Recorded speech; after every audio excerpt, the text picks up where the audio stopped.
네, 오늘은 소요리 문답 24, 25문답을 하도록 하겠습니다. 그래서 우리 저기 보면 삼중직, 지난주에 우리가 선지자직 하지 않았습니까? 근데 오늘 이제 제사장하고 왕직 25, 26문답을 다 하고 크리스마스가 지나고 그 마지막 주에 이제 저기 어떤 상태, 여기에 보면 우리 사실은 성탄이 예수께서 오신 날이잖아요. 오신 날인데 그게 이제 비하의 시작입니다. 낮아지신 상태의 시작이니까 여기 낮아지신 상태의 시작이 뭐라고 나와 있어요? 출생 자체다 이렇게 나오지 않습니까? 그러니까 우리가 성탄, 그러니까 이 사람들이 크리스마스라고 얘기하는 이 성탄이라는 의미가 이제 그리스도의 낮아지심의 시작이다. 이렇게 얘기합니다. 그죠? 그래서 우리가 그래서 세상 사람들처럼 혹시 성탄을 기억하더라도 성탄에 아이를 선물을 주거나 이런 걸 안 하는 겁니다. 그죠? 오늘도 우리가 크리스마스라고 애들을 선물을 준 게 아니죠. 그죠? 아이들이 1년 동안 잘 출석을 하고 또 연말이니까 그런 선물을 주는 거지. 우리가 이제 사람이 약해서 그런 것을 자꾸 이제 연관을 시키거든요. 근데 이제 그런 식으로 되지 않도록 우리들의 삶에서 그런 지혜들을 잘 좀 만들어낼 필요가 있는 것 같습니다. 예, 우리 웨스트민스터 소요리 문답 25, 26문답, 그 25문답은 제사장이고요. 26문답은 왕입니다. 예수님이 선지자직 세 가지가 뭡니까? 그 구속을 이루시는 이 직분 세 가지가 뭐예요?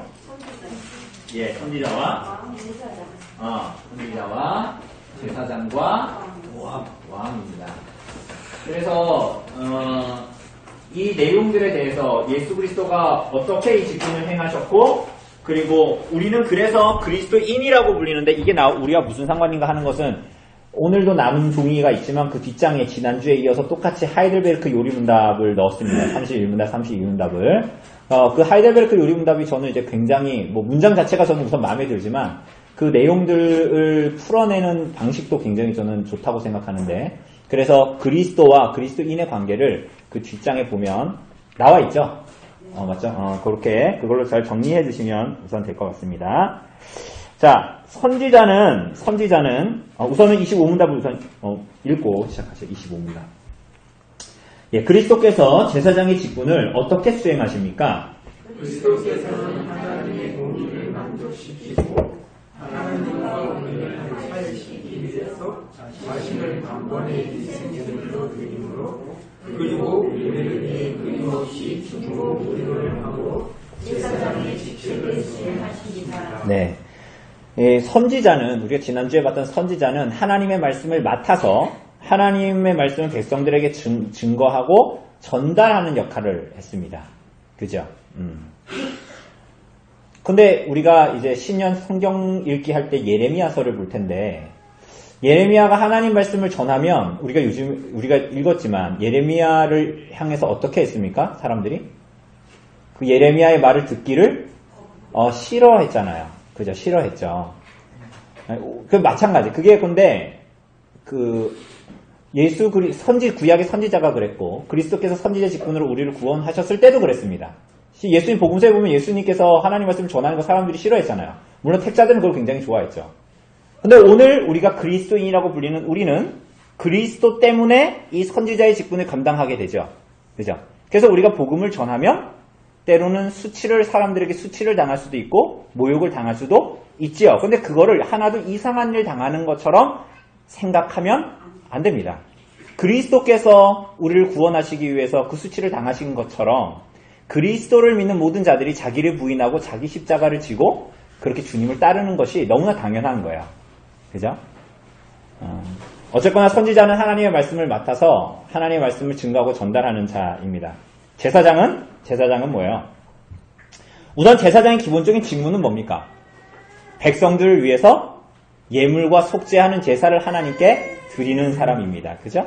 그런데 뿐만이 아니라 우리가 히브리서와 연이어 보면 이 제사장들은 하나님의 백성들을 위해서 하나님께 기도하는, 그러니까 중보하는, 이럴 땐 중보라는 말을 써야 됩니다. 제사장이기 때문에. 중보하는 역할을 감당했습니다. 그죠? 성도들을, 그리고 축복하고.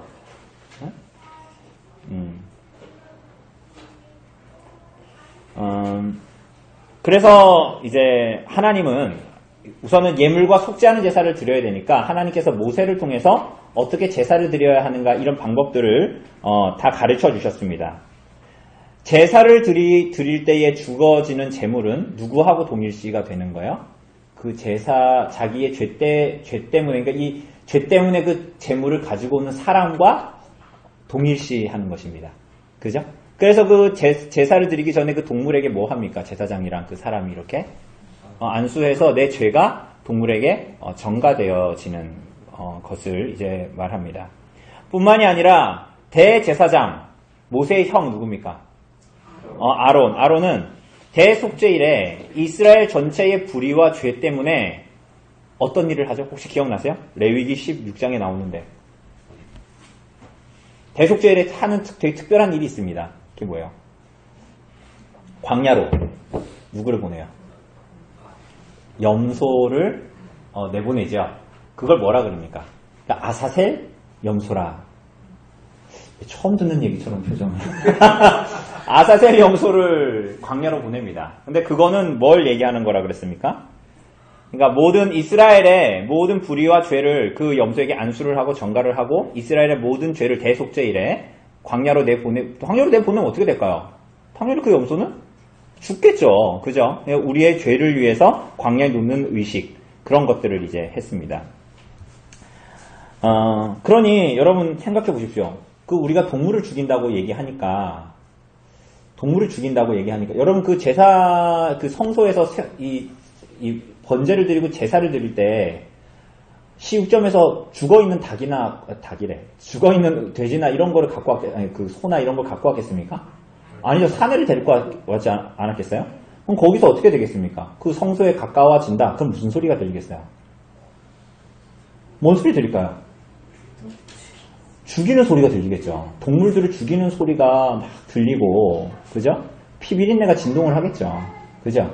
근데 그 제사를 어떻게 해요? 한 번 드리는 게 아니라 계속 반복해서 드리는 거 아닙니까? 그러니까 이것들은 다 정말로 시각적이고 청각적으로 우리들에게 말해주는 게 있었을 겁니다. 이스라엘 백성들에게도. 그게 뭐예요? 우리들의 죄가 이렇게 무서운 것이고, 그리고 이 반복되는 우선은 그게 이제 요점이겠죠? 우리들의 죄가 무엇이냐? 사실 우리가 죽어야 되는 건데. 그죠? 근데 그 제사가 계속 반복되는 거는 뭘 얘기하는 거예요? 이 제사가 완전한 제사가 아니다라는 것을 알게 되고, 궁극적으로는 그래서 메시아를 그리스도를 기다리고 대망하는 믿음으로 바라봤던 거죠. 그죠?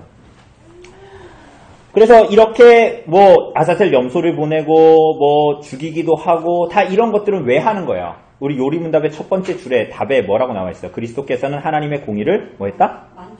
만족시키셨다. 신적인 공의를 만족시키기 위해서 이 속죄해야 하는 제사를 드렸던 거예요. 근데 그 제사는 완전하지 않잖아요. 근데 그 제사를 그리스도께서 행하신데 여기서 보면은 하나님의 공의를 만족시킨대요. 신적인 공의가 뭡니까? 죄는 반드시 뭘 갖고 와요?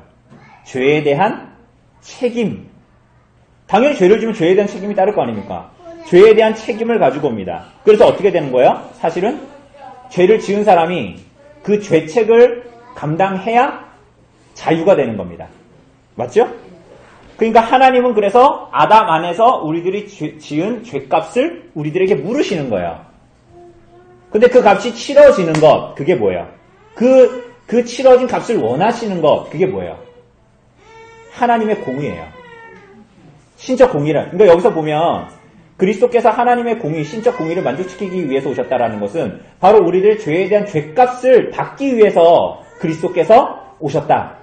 왜냐하면 우리가 이미 앞에도 보았다시피 우리가 그 죄값을 지불할 수도 없고 구원 얻을 수도 그런 식으로 얻을 수도 없는 거 아닙니까? 그래서 그리스도께서 오셨다. 제사들이 다 신적인 이 공의를 만족시키는 거에서 얘기하지만 그 제사가 우리가 봤다시피 불완전하고, 그래서 구약에 보면은 피의 제사, 제물의 생명을 빼앗아서 그게 그 제물을 바친 자의 죄를 속죄한다라는 구약의 제사는 예수님이 우리 죄를 대신해서 죽음을 맞이하심으로, 십자가상에서 죽으심으로 그게 이제 만족되어지는, 그죠? 궁극적으로 성취되어지는 것들을 말해주는 거죠. 그래서 우리 한번 베드로전서 1장 19절 한번 찾아볼까요? 베드로전서 1장 19절. 베드로전서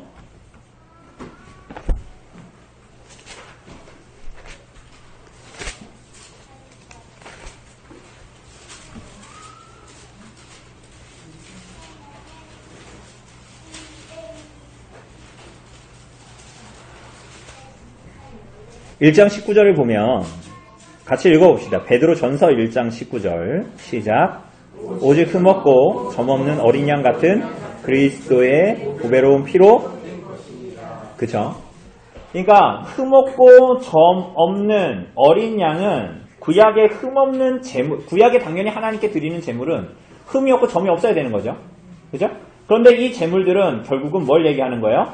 흠없고 점없는 어린 양이신 예수 그리스도를 지시하는 것입니다. 그죠? 그리고 이렇게 그리스도는 자신이 희생 제물이 될 뿐만이 아니라 우리가 요리문답에서도 보는 것처럼 그분이 친히 우리의 제사장이 되시는 것입니다. 제사장으로서 우리를 중보하시는 분으로서 하나님께 제사를 드리나 그 희생 제물은 불완전한 동물들이 아니라 완전한 점없고 흠없는 어린 양이신 당신 자신으로 하나님께 드리는 단번에 영단번에 한 번의 제사지만 그 효과는 영원한 영단번의 제사를 주님께 드리는 것입니다. 그래서 그리스도가 십자가의 죽으심으로 우리들의 죄를 대속하셨습니다. 그래서 요리문답 첫 줄이 말하는 것처럼 하나님의 공의를 만족시키셨습니다. 그래서 어떻게 돼요? 로마서 5장 10절 봅시다. 로마서 5장 10절.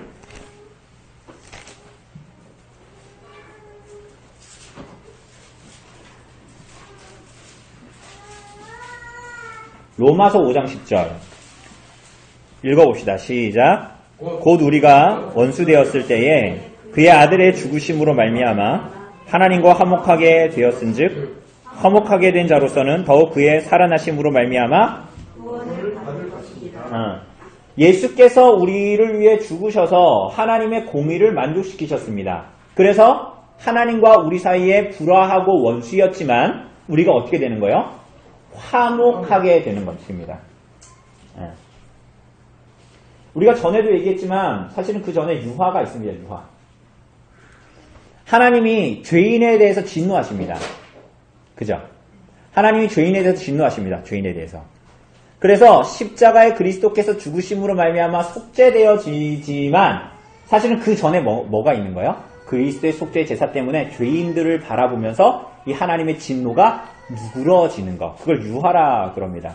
유화 그런 교리가 있는데 어쨌거나 그것도 동일하게 굳이 구분을 하자면 그렇게 할 수 있는데 어쨌거나 오늘 성경에서 본문에 대해서 말을 하면 하나님과 우리 사이에 화목이 이루어졌다. 신적인 공의가 만족되어서 하나님이 우리를 받아주셨다. 이렇게 얘기할 수 있습니다. 그죠? 그래서 우리는 그리스도께서 하신 일이 뭔지를 깨닫고 하나님과 화목되었음을 알고 믿고 신앙을 하나님 앞에 고백하는 삶을 살아가게 되는 것입니다.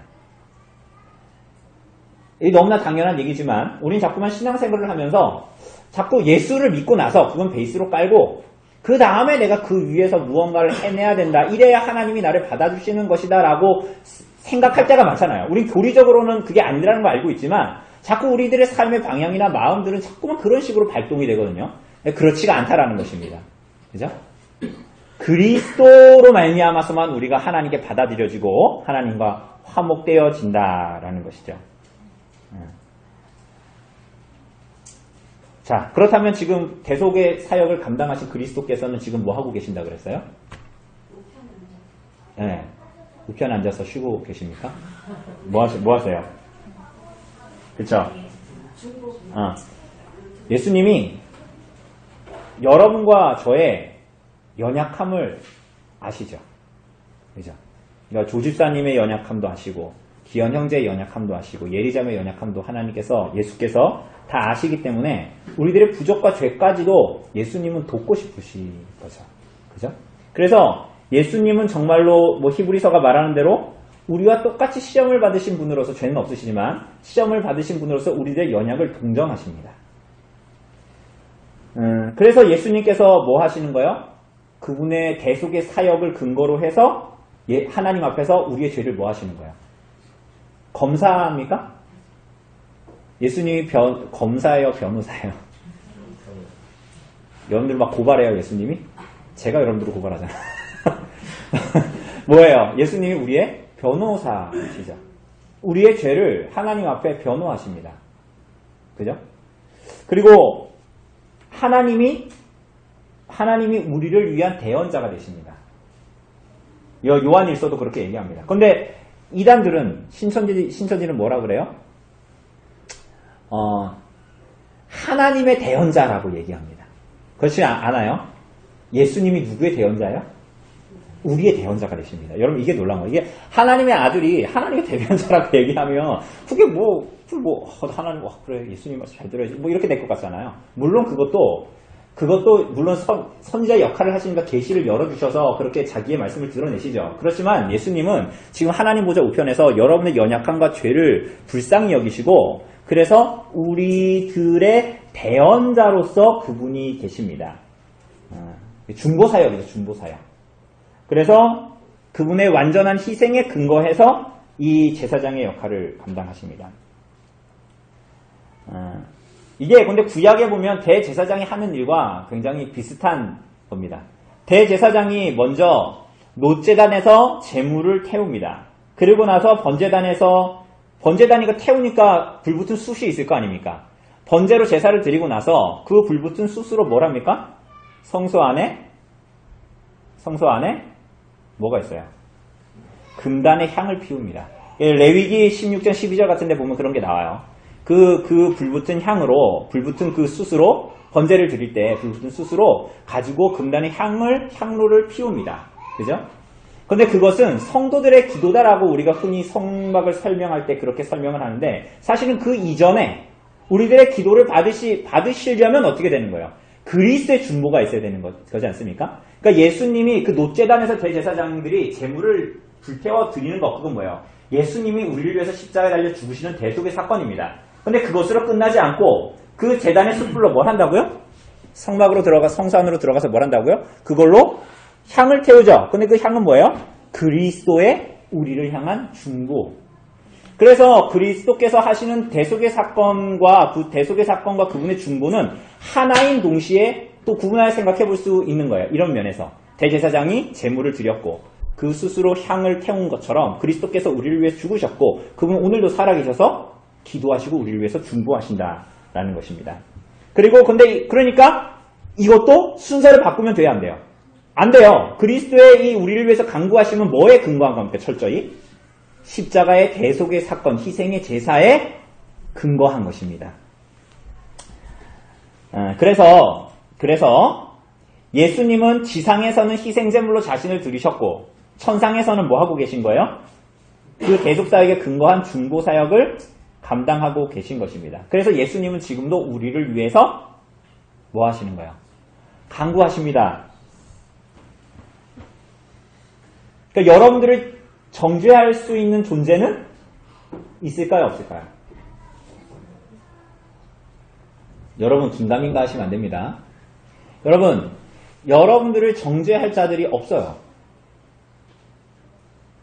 여러분 이게 굉장히 소름 돋는 여러분과 저의 진실입니다. 우리가 이거를 아무렇지도 않게 여기는 게 굉장히 이상한 거예요. 여러분 그리스도의 대속의 사건으로 말미암아서 여러분들을 정죄할 사람이 없어요. 여러분들이 그리스도를 진실하게 믿으면 여러분들을 정죄할 존재가 아무도 없어요. 왜? 그리스도의 희생과 강구 때문이에요. 그런데 항상 여러분들을 정죄하는 존재는 있어요. 누굽니까? 욥기에 보면 누가 욥을 정죄해요?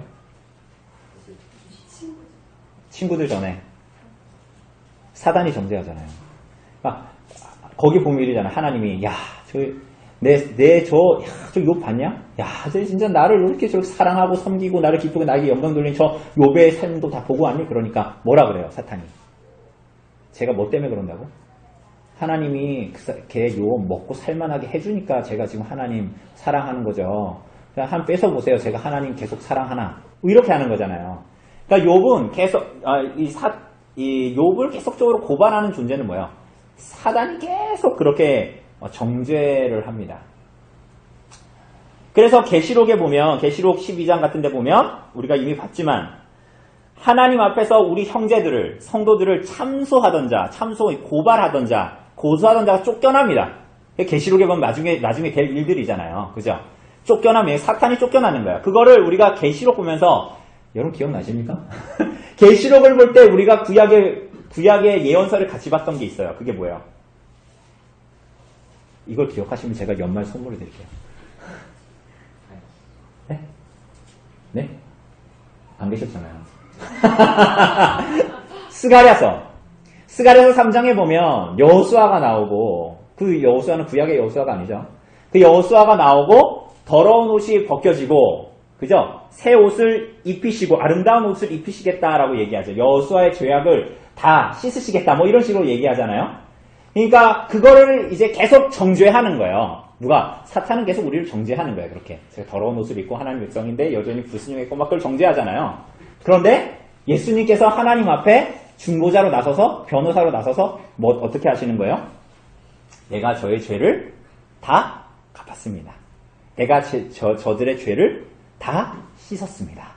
저들의 과거와 현재와 미래의 죄를 다 씻었습니다. 이렇게 말씀하시는 거예요. 여러분, 그러니까 우리가 이 땅을 살아가면서 오늘도 얘기했잖아요. 오늘 설교도 한번 어떻게 보면 어려웠지만 잘 다시 한번 들어보세요. 육에 속한 자가 교회에 있다라는 거예요. 그런데 바울은 고발하는 그가 거기서 돌아서라고 얘기하잖아요. 계속 돌아서야 된다. 그렇지만 바울이 얘기하는 건 네가 그런데 교회에 있다, 이렇게 얘기하는 거잖아요. 교회는 하나님의 것인데. 굉장히 그 사실도 아이러니하죠. 근데 그 목적은 뭐냐는 거야. 너를 끊임없이 돌이키게 하려는 거야. 돌이키게.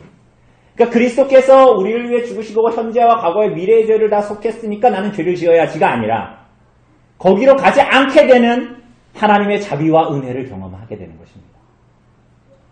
이것은 세상의 지혜로 되는 것이 아닙니다. 세상의 설득으로 되는 것도 아니고 세상에서는 TV에 나온 감동적인 얘기들로 되는 일도 아닙니다. 우리들의 기도는 어떻습니까, 여러분? 우리들의 기도는 어때요? 물론 기도도 하기 싫지만 우리들의 죄로 물든 기도는 어때요? 여러분들이 눈물을 짜고 단식, 금식을 하고 하나님께 무릎이 야고보의 야고보의 이 무릎이 낙타 무릎 같았다 그러잖아요. 전설에 의하면. 하도 기도를 해서 하나님의 무릎을 꿇고. 그런데 우리들의 기도가 하나님께 받아들여지는 것은 여러분들의 그 아름답고 각질이 없는 그 매끈매끈한 무릎이 매끈한, 제가 본 적이 없지만 매끈매끈한 무릎이 낙타 무릎이 될 정도로 기도를 해서 하나님께 받아들여지는 것이 아니라 그리스도의 죽음과 중보덕에 하나님께 전달되어지는 것이지 여러분의 열정 때문에, 순수 때문에 받아들여지는 것이 아닙니다. 그죠? 여러분 분명히 기억하셔야 됩니다. 여러분 그게 우리들의 기도의 동력이 됩니다. 내가 쟤보다 기도를 10분 더 열심히 하고 잘하고 하는 그런 열심히 하나님께 받아들여지는 것이 아니라 그리스도의 은덕 때문에 우리가 받아들여져서 기도를 하는, 그러니까 우리들의 열심으로는 우리는 얼마 하지도 못할 거야. 기도를 뭐 이렇게 전심을 하지도 못하고. 그런데 그리스도께서 우리를 중보하심 때문에 우리가 기도할 수 있다는 것은 우리들에게 하나님 앞에 나아가는 위로와 담력을 줍니다. 우리들의 열심에서 나오지 않는 위에. 여러분들의 기도는 어때요? 기도를 하다 보면 처음엔 제정신으로 하잖아요. 시간이 지나다 보면 이게 생신지 비몽사몽간에 기도를 하고, 때로는 기도를 하면서도 내가 하나님의 영광을 위해서, 하나님의 나라를 위해서 기도한다고 하지만 우리들의 기도는 그리 순수하지 못할 때가 많고, 말로는 하나님의 영광을 위해서 하나님 뭐를 구합니다라고 하지만 실제로는 거기에는 꼬로만 우리들의 욕심과 우리들의 영광을 위한 것도 사실은 들어가 있을 때가 많지요. 그래서 하나님은 어떻게 하시는 거예요? 그리스도는 우리들의 기도와 동기와 목표가 순수하지 못해도 때로는 그런 이생에 속한 것들에 묶여서 우리가 기도할지라도 그리스도께서는 우리를 위해 간구하심으로 말미암아 어떻게 하세요? 우리의 수준이 높아지게 하십니다. 우리는 이랬으면 좋겠잖아요. 그렇게 기도했을 때 하나님은 우리의 기도를 그냥 들어주셨으면 좋겠잖아요. 하나님이 때로는 우리가 초신자일 때는 그렇게 하십니다. 실제로. 우리가 때로는 우리 아이 같을 때는 정말로 2살짜리, 4살짜리 같을 때 하나님 사탕 주세요. 그럼 정말로 사탕을 줄 때가 있어요. 여러분 그런 경험 해보셨죠?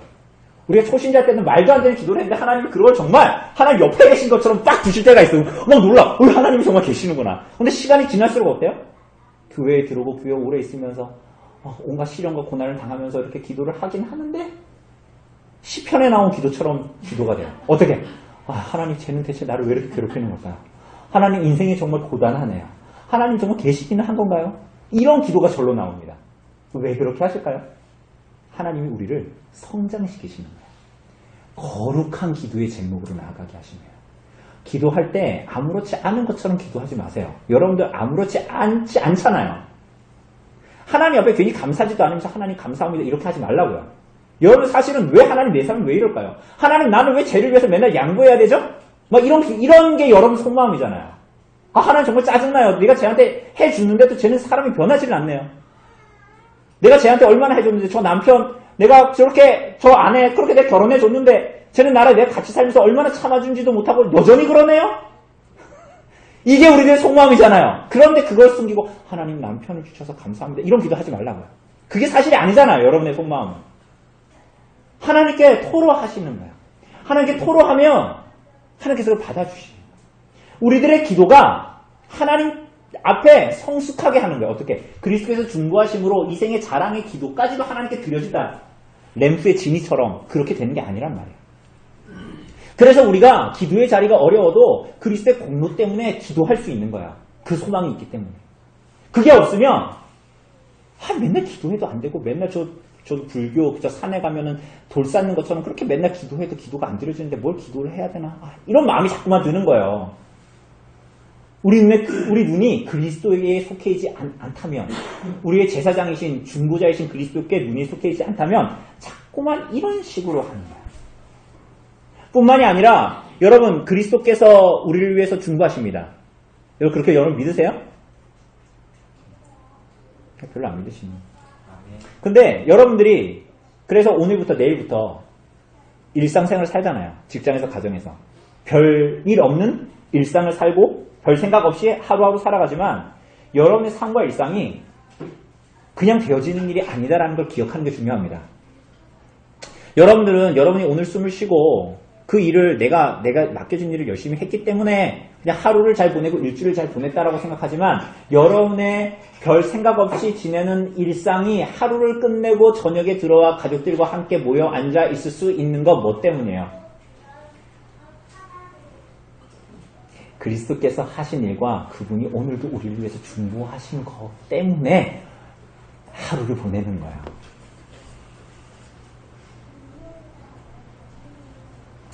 그죠? 그래서 우리들의 감사, 우리들의 어떤 감사 때문에 하나님께 드리는 선행, 삶을 살아가는 선행.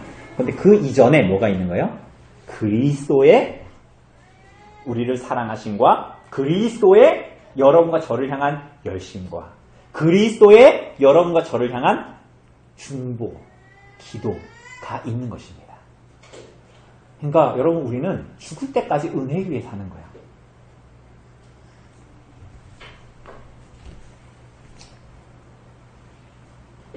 그렇죠?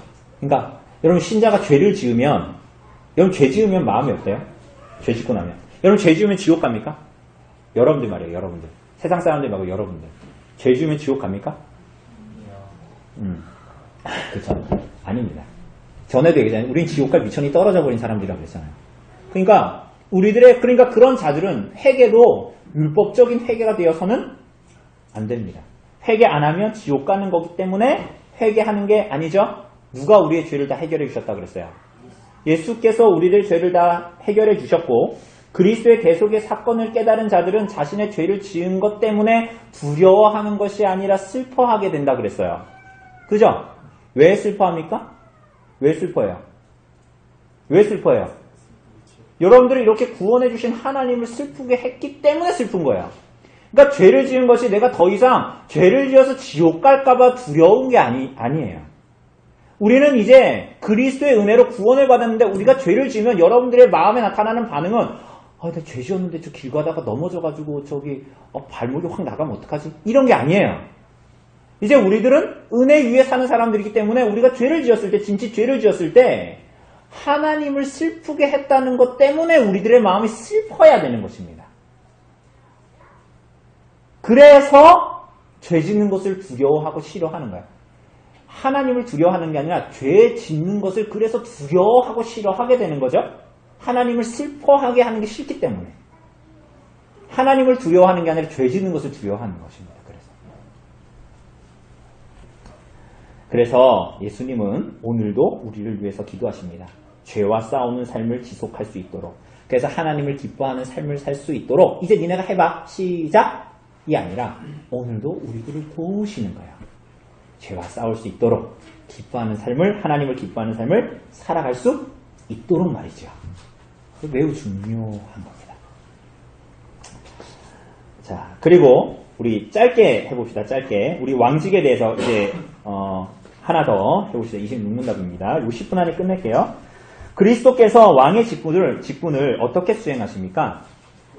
그리스도께서는 우리를 자신에게 복종시킴으로 우리를 다스리고 보호함으로 그리고 그의 대적과 우리의 대적 모험을 제어하고 정복함으로 왕의 직책을 수행하십니다. 네.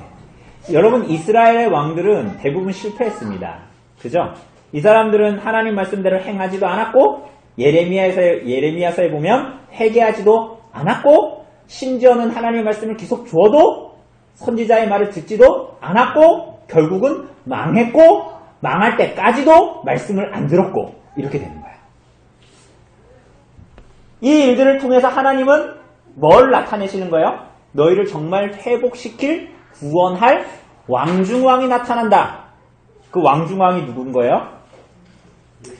그리스도십니다. 그런데 여러분, 선지자, 우리가 이거 봤듯이 선지자가 하나님의 말씀을 아무리 바르게 선포해도 말씀이 실현되지 않으면 의미가 없잖아요.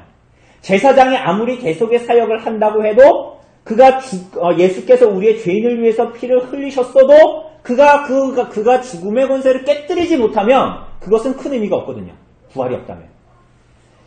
그러니까 예수께서 왕의 권능으로 자신의 말씀을 실현해내시고 그리스도께서 우리를 위해서 죽으셨는데 그리스도께서 그 죽음의 권세를 깨뜨리시는 일을 이 왕의 직분으로 감당하시는 것입니다. 그래서 오늘 요리문답에서 보는 것처럼 무엇보다도 우리가 그분에게 복종하게 하시고 그분께 다스림을 받고 우리를 보호하시고 원수들을 막고 이기게 하신다. 이렇게 얘기합니다. 자, 여기에 보면 그리스도께서 우리를 자신에게 복종시키신다 그랬잖아요. 그러니까 그분이 왕이면 나를 괴롭히는 자들을 복종시켰으면 좋겠잖아요. 그런데 오늘 예수님이 왕으로서 뭐 하신다고요? 우리를 자신에게 복종시킨대요. 자, 이게 뭔 얘기입니까? 여러분들 하나님 말씀에 순종할 수 있습니까? 처음에 하나님 말씀에 순종할 수 있었어요? 지금도 잘 안 되는데 그때는 오죽했으려고요. 우리는 뭐예요? 본질상 에베소서에서 말하는 대로 본질상 진노의 자녀들입니다. 그러니까 우리는 하나님께 복종하는 것이 돼야 안 돼요. 하나님 원하는 방향으로 삶을 살아가는 게 돼야 안 돼요. 안 돼요. 그 그리스도만 되는 거예요. 예수님만 그래서 이 땅에 사시면서 하나님의 율법에 완전히 순종할 수 있었어요. 어떻게? 몸과 마음과 모든 것으로 순종하실 수 있어요. 그래서 완전히 순종하실 수 있는 분은 그리스도밖에 없으시죠. 그런데 어떻게 하시는 거예요? 그리스도께서 돌같은 여러분과 저의 마음을 살같이 부드럽게 만드시는 거예요. 어떻게? 새 영을 주셔서 살처럼 부드럽게 하셔서 하나님 말씀에 순종하면서 살게 하십니다. 그래서 요리문답 말처럼 우리를 복종케 하시는 거야. 여러분의 의지로는 할 수가 없죠. 작심삼일이잖아요. 어제 승민이 형 제대 들으니까 작심삼일 적금이라는 게 있대요. 그게 뭐냐면 우리는 적금을 새해가 시작되면 부면 잘 안 되잖아요. 붓다 말잖아요. 그죠? 그럼 어떻게 해요? 은행이. 그래서 그 작심삼일 적금은 은행이 있잖아요. 일주일에 무작위로 한 2일이나 3일 동안 그 계좌에서 10,000원씩 빼간대요. 그래서 적금이 아주 소액 적금이에요. 그래서 이걸 한 기간을 6개월, 1년으로 하고 적금을 받는 거예요. 그 이름이 작심삼일 적금이에요. 이게 무슨 얘기입니까? 세상도 알아요. 여러분과 저는 작심삼일이라는 거. 여러분과 저의 의지는 충천하지 않다는 걸 압니다. 우리들의 열심은 금방 사그러지는 불과 같다라는 걸 압니다. 세상도 알아요. 그러니까 우리가 하나님의 말씀에 순종하는 것은 그리스도께서 성령을 통해 사람의 마음에 성령을 부어주셔야 가능한 일이에요. 율법에 순종하고 하나님 말씀에 순종하는 것은 말이죠. 그래서 복종케 하십니다. 그리스도께서. 이게 왕의 직분이에요. 그러니까 우리들의 삶은 죽을 때까지 은혜예요. 예수님 믿고 나서 이제 내 힘으로 한다? 예수님 믿는다? 아니요. 처음부터 마지막까지 요람에서 무덤까지 그리스도의 은혜로 우리를 덮으십니다. 그리고 우리를 다스리십니다. 그래서 우리를 하나님의 말씀과 그분의 말씀과 영으로 다스리셔서 갈수록 하나님을 영화롭게 하는 오늘 고린도전서에 의하면 신령한 사람, 영적인 존재가 되어 가도록 하십니다. 점점. 뿐만이 아니라 우리를 완벽하게 지키십니다. 여러분, 하나님이 여러분들을 정말 지키십니까? 지키십니다. 지키십니다.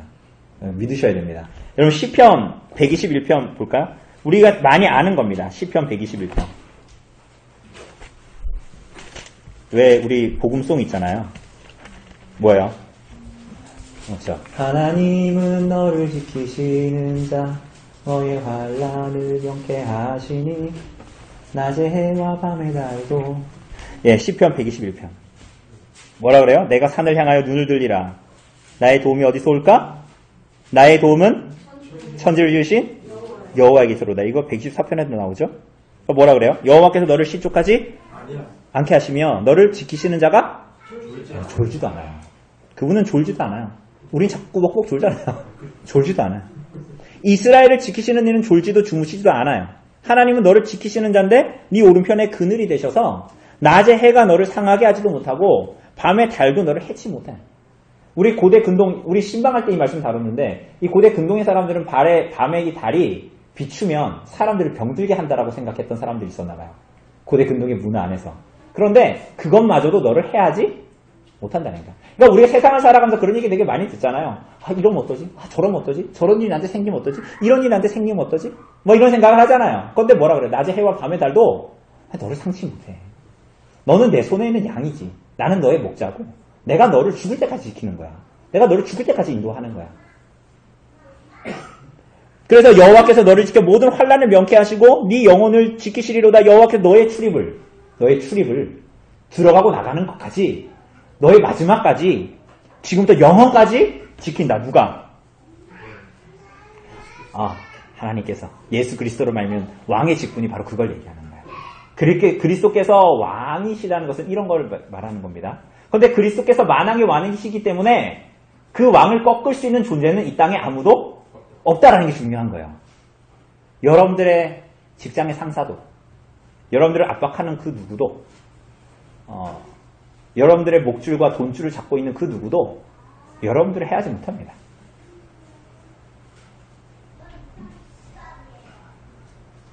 기현 형제가 어제 승민 형제가 감기 걸려가지고 너무 힘들다고 그러니까 기현 형제가 그랬대요. 승민 형제, 농담으로, 진담으로 그런 게 아니라 농담으로. 왜 이렇게 승민 형제, 왜 이렇게 승민 형 왜 이렇게 믿음이 없어요? 하나님 내 주일인데 안 아프게 하시겠죠. 여러분, 우리들의 믿음은 그러해야 합니다. 하나님께서 우리를 지키시는 분이십니다. 승민 형제가 믿음 없다는 얘기가 아니에요. 오해하지 마세요. 제가 하는 말을 오해하지 마십시오. 하나님이 정말 우리를 지키시는 분이십니다. 완벽하게 지켜주십니다. 더하여서 그분이 뭐 하신대요? 마지막에 보니까. 뭐 하신대요? 그리고 그의 대적과 우리의 대적 모두를 제어하고 정복함으로 왕의 직책을 수행하신다. 모든 원수들에게서 막으시고 이기게 하신다라고 얘기합니다. 여러분, 대요리문답은 굉장히 재밌게 표현해요. 뭐라 그러냐면 여러분들을 그리스도를 믿는 것 때문에, 믿음 때문에 여러분들이 그렇게 살지 못하도록 괴롭히는 사람들에 대해서, 혹은 시편에 나오는, 다윗의 시편에 나오는 많이 자기를 압박하고 이런 사람들 있잖아요. 압제하고 말로 괴롭게 하고 이런 사람들 있잖아요. 그 사람들에 대해서 뭐라 그러냐면 그들이 하나님의 그들에 대한 심판이 마지막에만 나타나는 게 아니다. 뭐라 그러냐면 하나님의 진노와 양심의 공포와 심판에 대한 두려운 예감이 그들의 마음에 깃들기 시작한다. 이렇게 얘기합니다. 그러니까 하나님의 예수님이 왕이라는 건 이 땅에서 없는 게 아니에요. 이 땅에 실제로 그런데 그 예감은 언젠가 진실로 나타나게 되는 것 뿐입니다. 그들에게 저 예수를 믿는데 내가 봤을 때는 저 사람이 죄가 없는데 내가 그 사람을 겁박하고 압박하는 이 모든 것들은 그들에게 하나님의 진노와 하나님의 심판에 대한 두려움에 대한 예감을 갖게 합니다. 또한 그리스도께서는 죄의 결과 우리들에게 오는 질병과 슬픔과 고난을 발 아래 두십니다. 그분의 발 아래. 그리고 맨 나중에 멸망당할 원수인 사망도 정복하십니다. 그쵸? 그래서 우리 손동환 집사님 얼마 전에 수술하셨는데 그때도 존 파이퍼 목사님 책 제목이 뭐였어요? 암을 낭비하지 말라는 위로 겸 격려죠? 그게 뭡니까? 이제는 무엇도 우리들의 고난이 가난이든 그게 질병이든 그게 죽음마저도 더 이상 우리를 겁박하지 못한다. 하이델베르크가 말하는 바대로 이제 우리들의 죽음은 죄 짓는 것을 그치고 영원한 생명으로 들어가는 일일 뿐이다. 이렇게 얘기합니다. 죽음은 실제로 보면 우리들의 시간을 단절시켜버리는 겁니다. 그러니까 우리는 시간 안에 살잖아요. 아담의 자손들은 다 이 땅에서 시간 안에 살다가 죽습니다. 그죠? 그런데 그리스도의 왕직은 심지어 이 시간을 초월하지 못하는 사람들마저도 인간들로 하여금 시간마저도 초월하여 살게 합니다. 이게 무슨 얘기입니까? 영원과 영생을 사모하고 그 안으로 들어가는 삶을 살게 합니다. 언제요? 죽고 나서가 아니라 오늘 이 땅에서 그렇게 살게 한다는 거예요. 오늘 이 땅에서 이 시간 안에 매여가지고 세상 사람들처럼 이렇게 살아야 되고 그래서 어떻게든지 내 주머니에 넣어야 되고 어떻게든지 내가 이겨야 되는 그런 삶을 사는 것이 아니라 시간마저도 우리를 겁박하지 못하고 이제는 아담의 모든 자손들은 다 죄인들은 시간 안에서만 어떻게 살아야지 이것만 골몰하는데 이제는 그리스도가 왕이고 그 사람들을 겁박하는 질병이든 죽음이든 무엇이든 간에 더 이상 그들을 이제는 압박하지 못하는 거예요. 그래서 그리스도를 믿는 사람들은 이제는 시간을 초월하여 영생을 살기 시작하는 것입니다. 여러분 그게 여러분의 현실입니다. 그래서 우리는 나중에 천국 가는 게 아니라 그런 면으로 얘기하자면 오늘 지금 여기에서도 모든 것을 영혼에 잇대어서 살아가기 시작하는 것입니다. 그래서 누구보다도 현실을 역동적으로 살게 합니다. 여러분 예수 믿는 사람들이 그래가지고 예수님 믿고 나서 이렇게 쭈구리로 살지 않습니다. 적극적으로 살아갑니다. 제가 얼마 전에 학교에 투서를 했어요. 투서는 아니죠. 2019년을 지내면서 이 학교에 대해서 할 말이 없냐고. 근데 제가 굉장히 가슴 아팠거든요. 얼마 전에 학예를 하는데 그 초등학교 아이들한테 여자아이들한테 그런 옷을 입히고 그 이상한 가사의 가요들을 계속 틀면서 춤을 추게 하고 그걸 학예라고 보고 있고 어른들은 그걸 보고 있고 제가 너무 충격을 받아서 글을 써서 학교에 드렸어요. 선생님들하고 같이 돌려보겠대요. 근데 여러분 우리가 예수님을 믿고 나서 이렇게 쭈구리처럼 살지 않아요. 예수 믿고 나서 역동적으로 살게 돼요. 그 역동적이라는 것은 뭐냐면 하나님의 말씀의 진리와 진리에 투영되는 삶으로 나타나도록 그게 뭐예요? 우리가 대요리 문답에서 보는 십계명 거기에 의해서 살아가는 거예요. 그렇죠? 그래서 우리들의 삶은 굉장히 역동적입니다. 그리스도인들의 삶은 역동적이에요. 불의를 보고 피하는 삶이 아닙니다. 그냥 세상 불의하니까 그냥 그건 냅두고 나는 그냥 이대로 살다가 죽어서 천국 가야지 내 마음은 평안을 얻고 여러분 그런 건 없습니다. 오히려 참여하는 것입니다. 어떻게 참여해요? 그리스도께서 여러분의 삶에 참여하시잖아요. 여러분의 연약과 죄 가운데 여러분들이 있는데 하나님께서 여러분들을 천에 버려두지 않으시잖아요. 여러분들을 위해서 기도하시죠. 고통 가운데 계시잖아요. 그분이.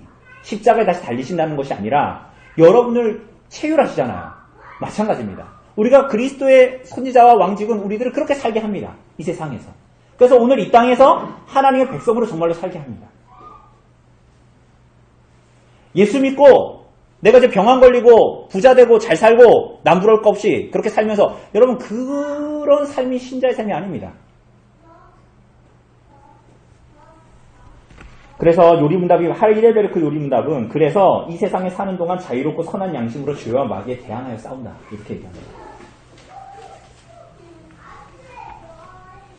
그 아이들이 야시시한 옷을 입으면서 뭐 오빠와 하룻밤을 보내고 싶다 이런 노래들의 가사에 춤을 추면서 그렇게 하는 거 하나님이 기뻐하시겠습니까? 누가 봐도 세상과 사탄이 좋아하는 일을 하는 거잖아요. 그럼 그걸 보고 우리가 목도할 수 있습니까? 그렇게 하면 안 되죠. 여러 가지 건전한 이유를 들어서 논박을 하고 거기에 대해서 그렇게 하지 말라라고 해야죠. 할 수만 있다면. 불법적인 방법을 사용하지 않는 선에서.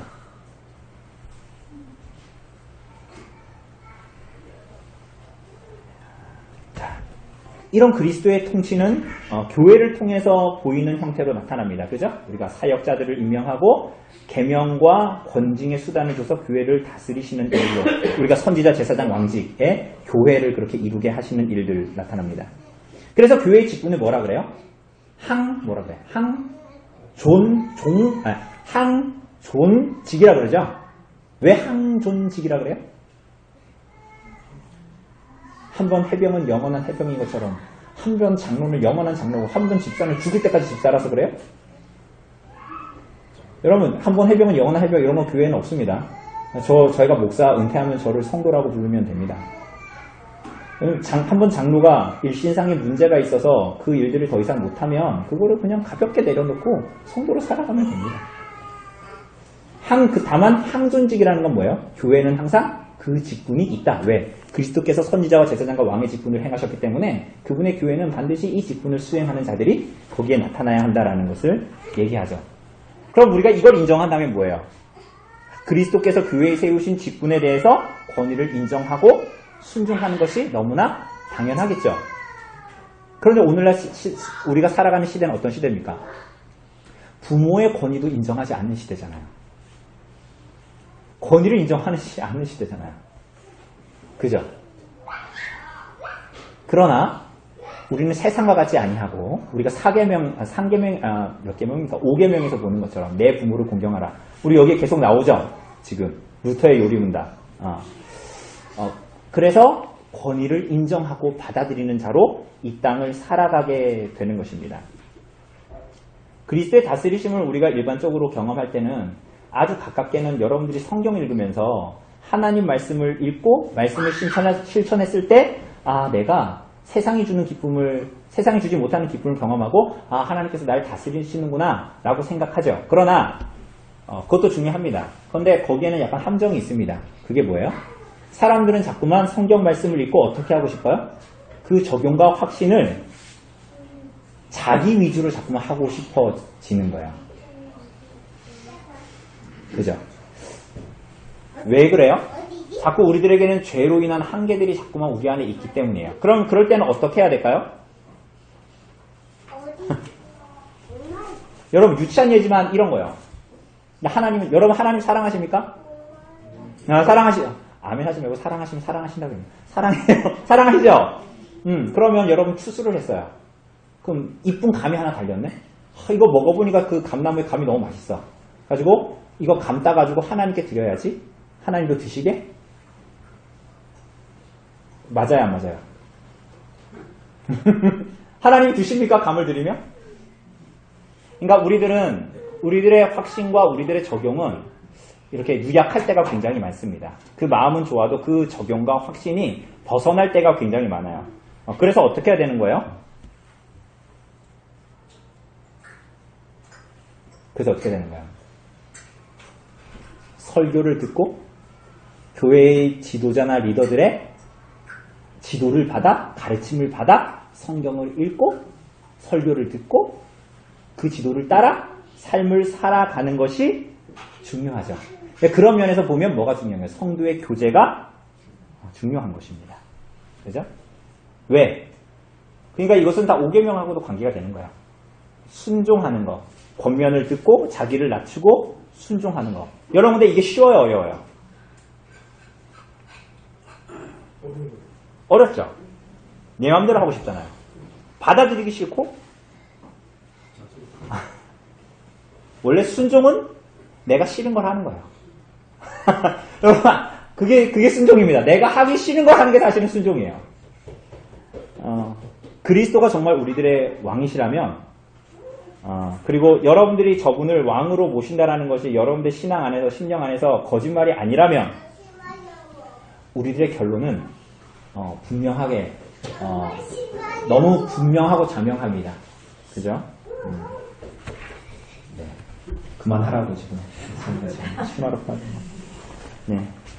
그렇게 해서 우리가 그리스도께서 우리를 구속하신 것 그것은 우리들을 위한 것이다. 그분의 교회를 위한 것이고 그것이 우리들에게 이렇게 긴밀하게 적용되는 삶을 살아야 한다.